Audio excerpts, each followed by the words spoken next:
Hop, c'est parti.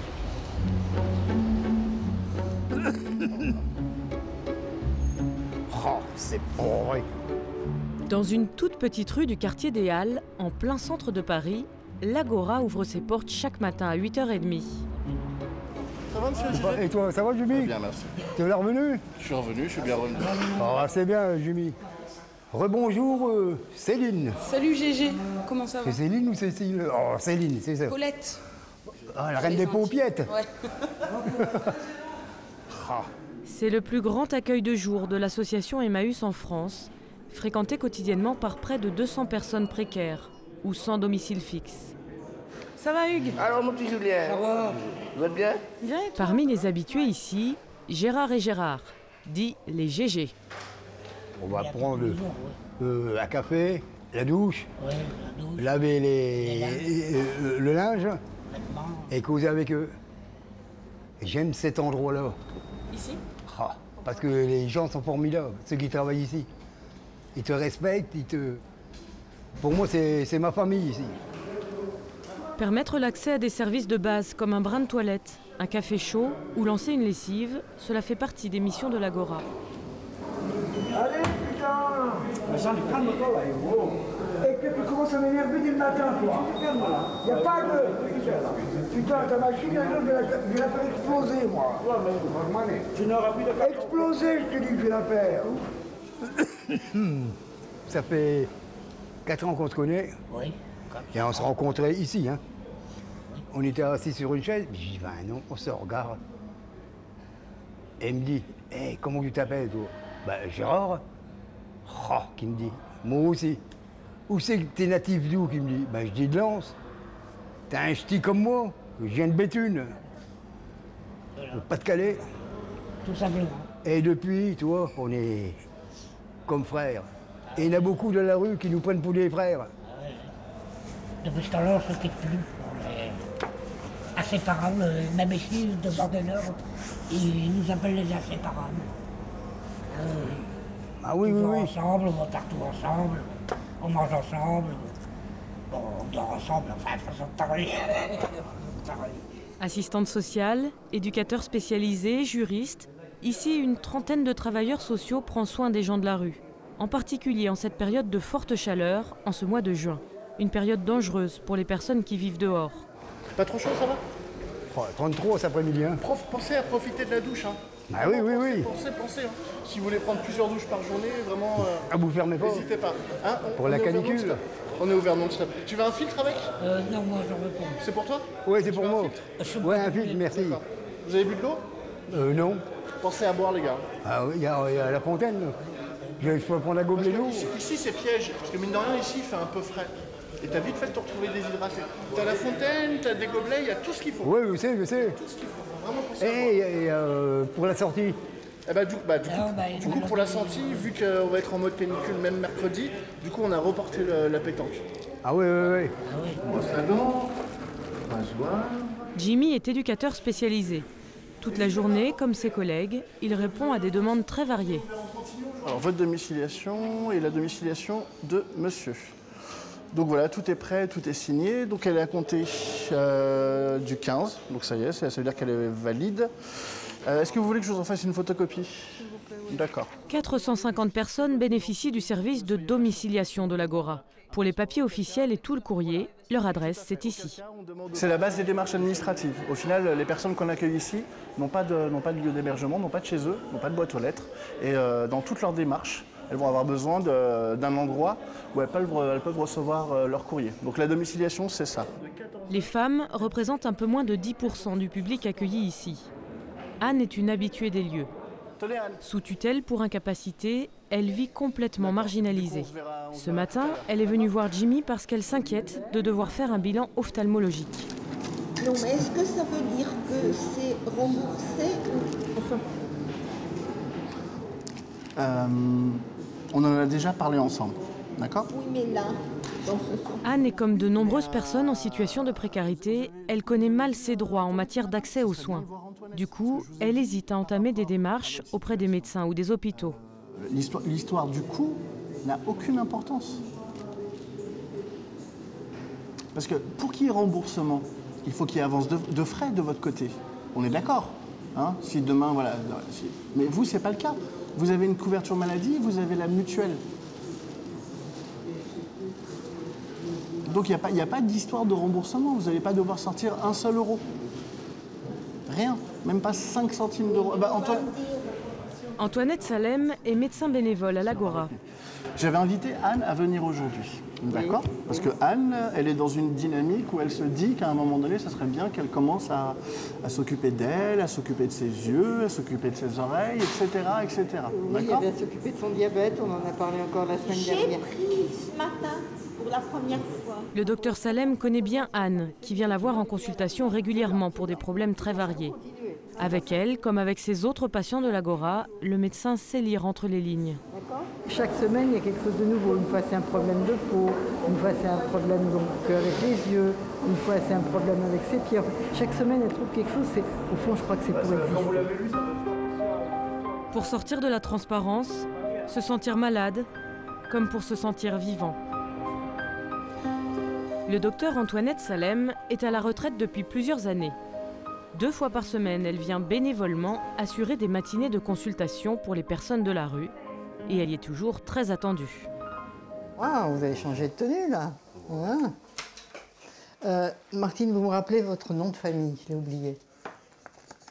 Bon, ils ont tous une fiche. Hein. Quand ils viennent en consultation, on fait une fiche qu'on met à jour s'ils reviennent en consultation. Enfin, c'est le dossier médical. Bon, succinct, mais c'est un dossier médical. Hein. Alors, qu'est-ce qui se passe, Martine? Vous avez cassé votre pied.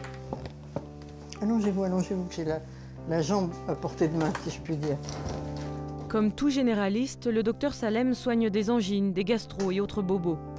Mais ici, elle est souvent confrontée à des blessures multiples dues à des bagarres de rue. En tant que bénévole, j'ai jamais fait autant de pansements de ma vie. Dans la rue, la violence est si quotidienne qu'elle en deviendrait presque banale. Alors, il y a les pansements de bagarres. Il y a eu aussi un moment des pansements suite à des brûlures. Quand l'hiver, ils dorment sur des bouches de métro. Ça peut occasionner des brûlures, et là, c'est embêtant quand même. Brûlures, gerçures, blessures, malnutrition. La vie dehors use les corps. Donc ça, des compresses et un petit peu de sparadrap pour les tenir. D'accord? Moi, ça va?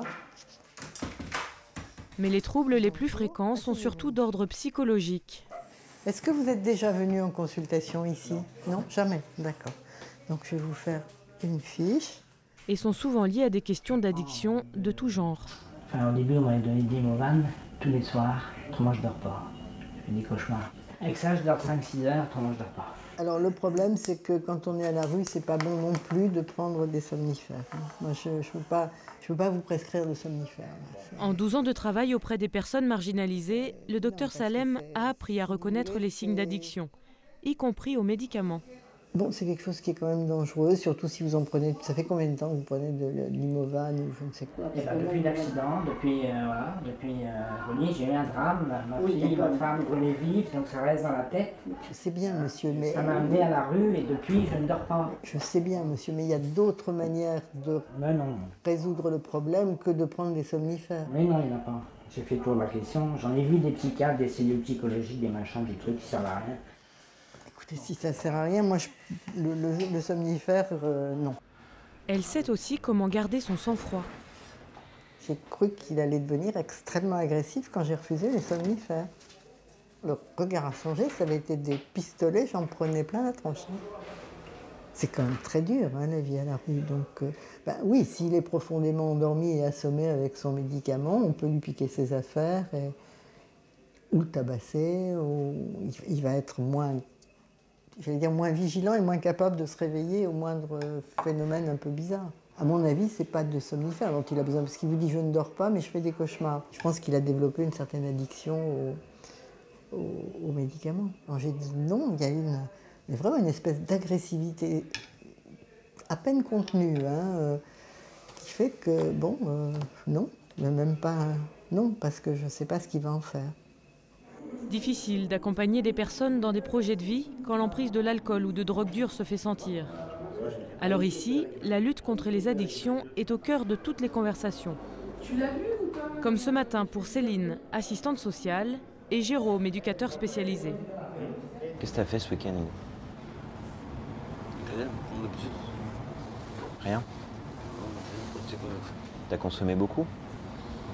Ouais, c'est ça. Un peu? L'habitude, ouais. Ce jeune homme n'a pas encore 30 ans. Il boit 1 à 2 litres de bière chaque jour et consomme également des stupéfiants. Mais depuis quelques semaines, il envisage de décrocher. Tout le travail de l'équipe consiste à l'encourager subtilement. Tu manges un peu ou pas? Est-ce que tu manges en ce moment? Un peu. Parce que je trouve que tu as vachement maigri. Ouais. C'est important que tu puisses manger un peu quand même et prendre des forces. Parce que sinon ça va être dur de tenir comme ça. Moi, je trouve qu'on arrive quand même à discuter avec lui. Il y a des moments où il veut rien entendre, donc c'est plus compliqué. On l'a repris aussi par rapport à son comportement, parce que du coup, de par sa situation, il y a des accès de violence parfois, dû aussi aux produits qu'il consomme. Il ne va plus se souvenir, il peut avoir un comportement plus ou moins agressif avec les personnes de l'équipe ou avec d'autres personnes qui fréquentent la structure. Et l'idée, c'est de reprendre ça avec lui, d'en reparler, parce que même s'il s'en souvient plus, il se souvient quand même qu'il a déconné à un moment donné. Et nous, l'important, c'est, pour continuer à travailler avec lui sereinement, c'est de reprendre ces choses-là et de mettre des mots dessus. La question de l'addiction va souvent de pair avec des troubles psychiatriques. Névrose, schizophrénie, troubles de la personnalité. Nous, mon sac, bordel de merde! C'est bon, t'as trouvé? 1/3 des personnes vivant à la rue seraient concernées. Il est comment ton sac? À quelle couleur? Des questions quotidiennes pour les travailleurs sociaux, formés à exercer un accompagnement tout en patience et en bienveillance. Ah putain de merde! C'est son boulot. Tu veux pas te mettre devant, comme ça va te rafraîchir. C'est un échange en fait. C'est-à-dire que nous on est là effectivement pour rendre des services, pour accompagner les gens dans leur parcours, mais à travers ça, il y a la rencontre avec l'autre, il y a tout ce qu'on peut apprendre de l'autre aussi, de cultures différentes, de parcours de vie.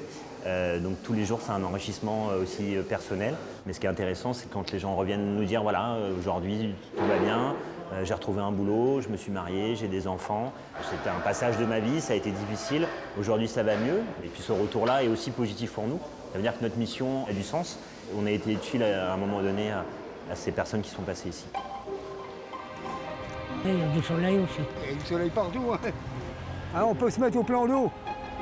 On va se mettre au plan d'eau. Impossible de trouver un coin de fraîcheur aujourd'hui pour les GG. Les températures dépassent les 35 degrés.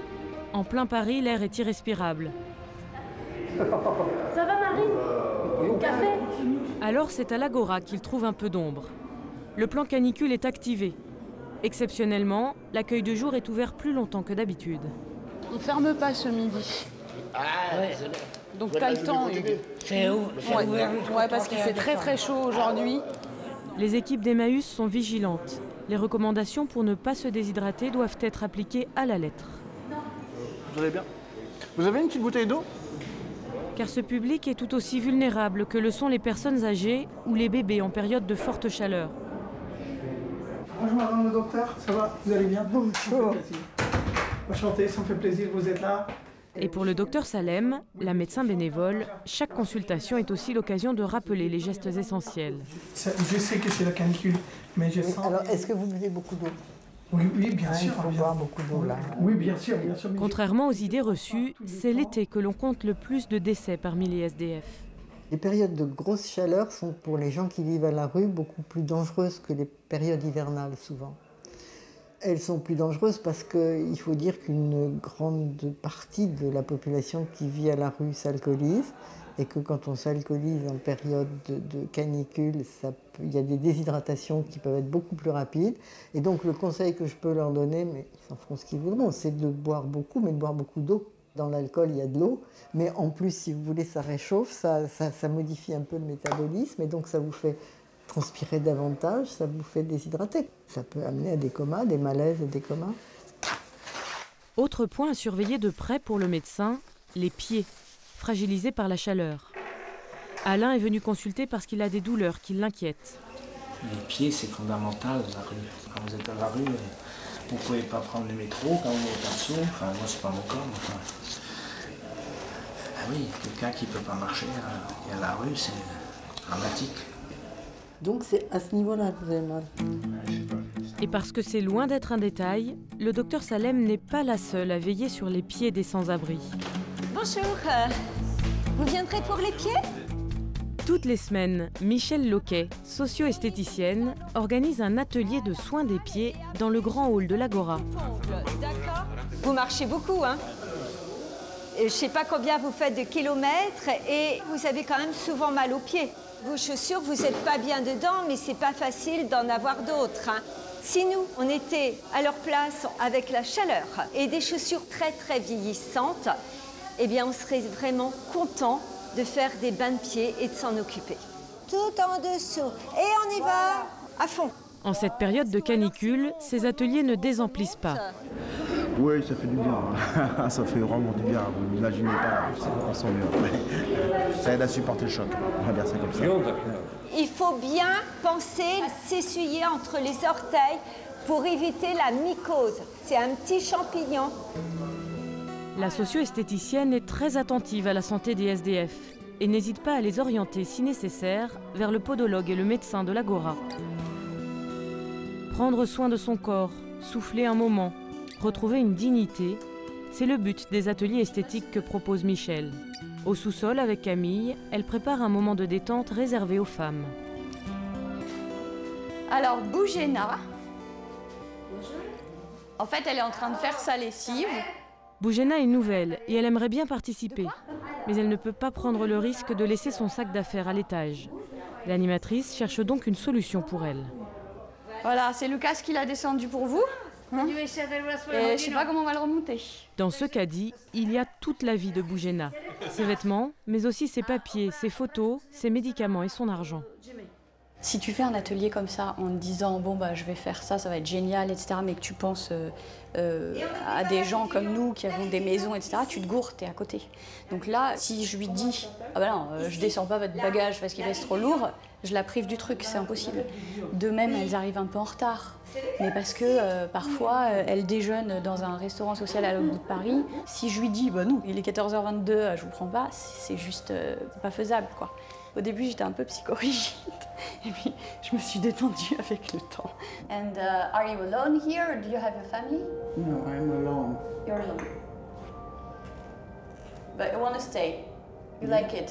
Yeah, I like it. I want to stay here. Want to try. She wants to try. Alors qu'elle travaillait depuis 10 ans dans la publicité, Camille Perlès a choisi de diviser son salaire par 4 pour s'investir auprès des gens de la rue.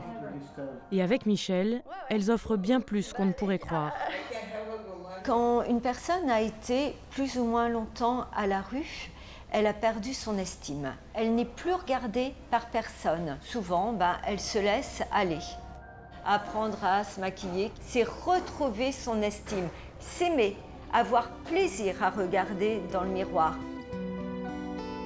Chaque semaine, quand Boujena ou Aïssatou se regardent dans le miroir, elles reprennent confiance en elles et elles oublient tout. La brutalité de la rue, la violence des hommes, les nuits sans sommeil en recherche d'un toit. L'ensemble du visage. Nous sommes avec nos stress. Chacun a ses problèmes. Mais c'est quand on vient pendant l'atelier, quand on vient ici, on se débarrasse. Moi, j'ai mon problème de santé. Mes enfants sont loin de moi. Je suis toute seule. Et grâce à cette belle femme, on est bien traité. On arrive à oublier beaucoup de choses. C'est grâce à... C'est tout. Ce dont je suis fière, c'est qu'on fasse quelque chose qu'il n'y a pas ailleurs. Voilà. C'est qu'elles soient traitées comme des reines pendant 1 heure. Voilà. Que ces femmes-là, que les gens ne regardent pas dans la rue, qui dorment sur des matelas pourris, dans des endroits merdiques, ici, c'est des reines.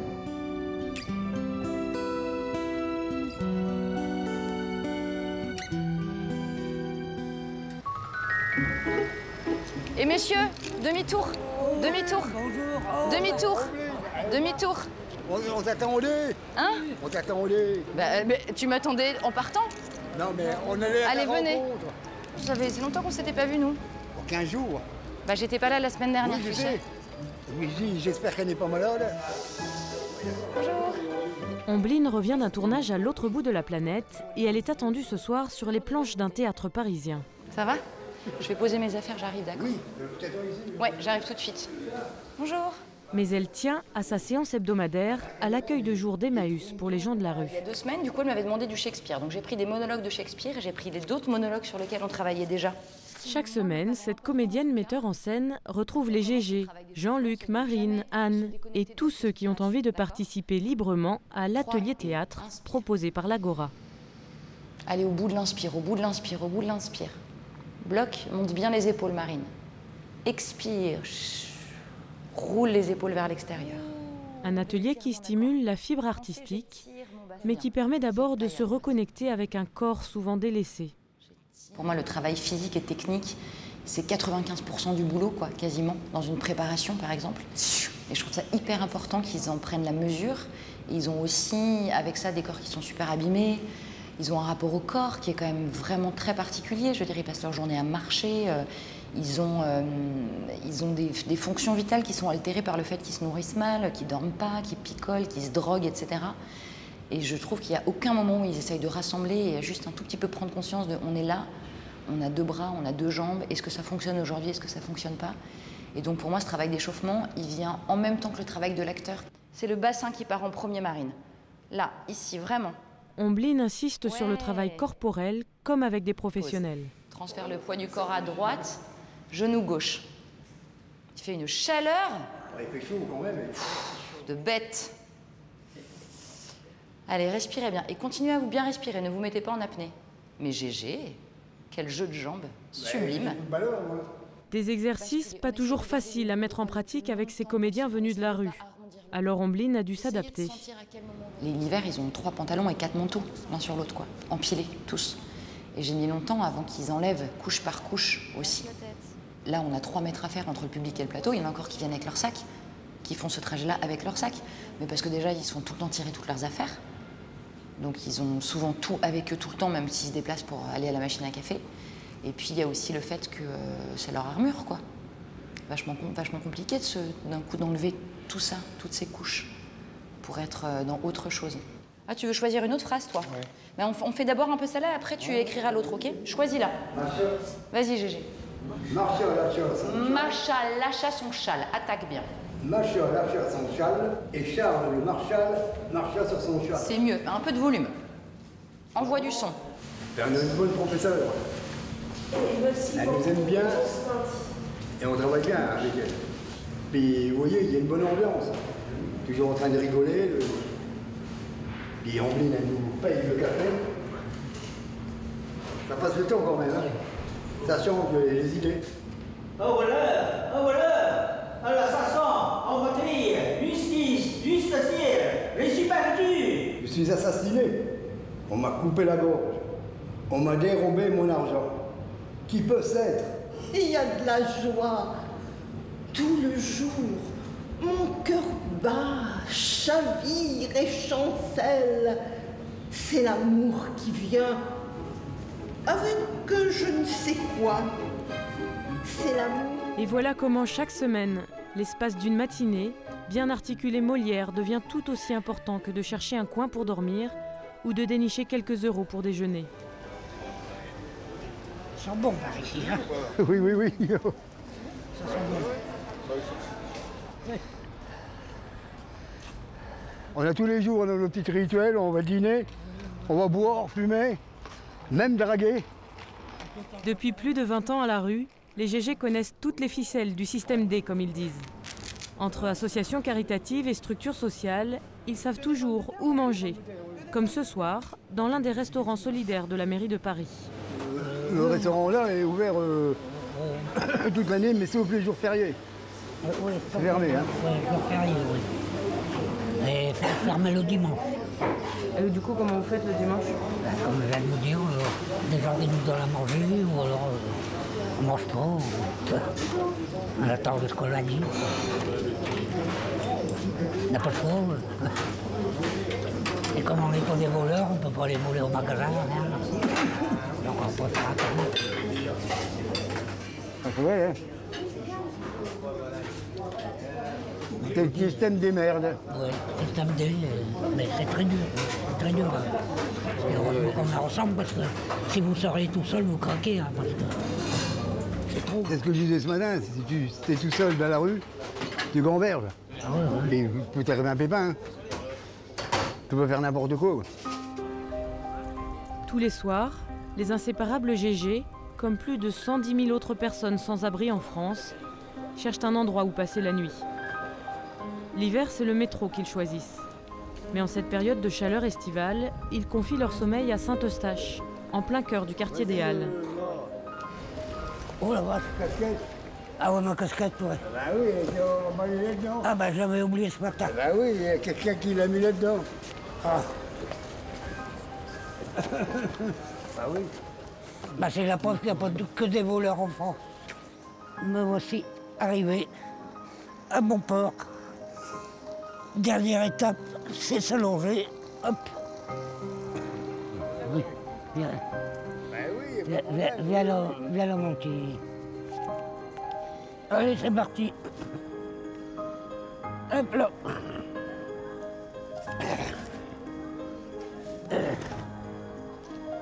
Et bonne nuit, les petits. Voilà.